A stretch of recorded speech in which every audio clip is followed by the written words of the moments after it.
او الخبر بالنسبه لنا الفقره الاساسيه بالنسبه لنا عن الذهب. طبعا احنا شفنا الذهب، يمكن الذهب، تخيل الذهب لما طلع اعلى سعر الى 2078 دولار، وصل الاسبوع ده الى 1931 دولار. يعني الذهب تقريبا نزل حوالي 147 دولار. السعر كام للذهب دلوقتي؟ يمكن لو شفنا دلوقتي السعر قدامنا، لو شفناه دلوقتي عند كام؟ عند 1948 دولار. النزول ده نتيجه ايه؟ نتيجه ان طبعا احنا شفنا في اخبار امبارح، كان في خبر الوظائف الزراعيه في امريكا 3.5.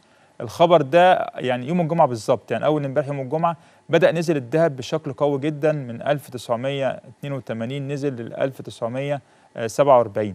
طب دلوقتي الذهب عند كام؟ الذهب عند 1948 دولار. توقعاتنا ايه للذهب؟ النقطه دي مهمه جدا. طول ما الذهب تحت الرقم ده 1950 دولار، هيبقى الذهب لسه في منطقه انخفاض تاني. طول ما الذهب تحت 1950 الذهب في منطقة انخفاض. امتى نقول تحسن الذهب؟ تحسن الذهب لازم يكسر النقطة دي 1980 دولار. لو الذهب طلع فوق 1980 دولار، هنتوقع صعود الذهب إلى 1990، ممكن يوصل لمستويات ال 2000. فوق ال 2000 خلاص يبقى الذهب هيبدأ يصعد في مرحلة الصعود مرة أخرى. ولكن هل نشوف مستويات ال 2078 دي اللي احنا مترقبينه؟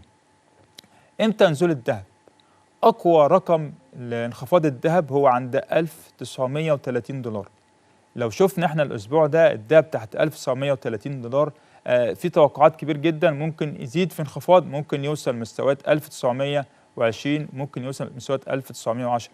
طب الذهب فين دلوقتي؟ الذهب عند 1947. في النقطة دي مفيش قرار ان انت تشتري وتبيع الذهب، لان الذهب يعتبر في منطقة عرض بين 1930 و 1950. ده بالنسبة لتحليل الذهب.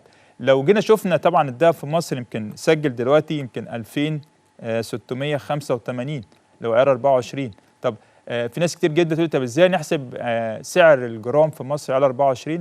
لو جبنا سعر الأنثى عالميا لو 1948 دولار، قسمنا الرقم ده 31.10 اللي هو الوزن بتاع الأنثى، هيديك تقريبا حوالي 63 دولار.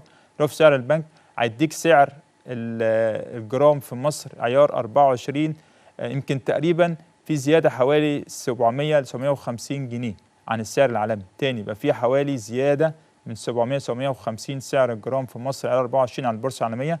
جبنا البورصة العالمية زي ما قلت لحضراتكم 1948 على 30.10 هيديك سعر الجرام حوالي 63 دولار. اضرب سعر البنك هيديك تقريبا سعر الوزن بالظبط على 24.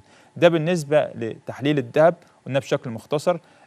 طبعا عايزين نلقي نظرة على منطقة اليورو. منطقة اليورو طبعا الدولار متحسن تاني، مؤشر الدولار متحسن يمكن من شهرين، يمكن ايام قدام اليورو طبعا تحسن، يمكن وصل لمستويات دلوقتي الدولار 6 سنت. ده نتيجه طبعا كان في خبر سرع قوه الدولار الامريكي. يمكن الخبر بتاع يوم الجمعه ده اثر على الذهب بشكل قوي جدا، بدا الخبر الذهب ينزل، يمكن فقد الذهب حوالي 320 نقطه. يمكن الذهب من 1980 نزل 1947 او 48، نزل بشكل قوي جدا خلال ساعتين. ده بالنسبه لتحليل الذهب، وخدنا نظره سريعه عن منطقه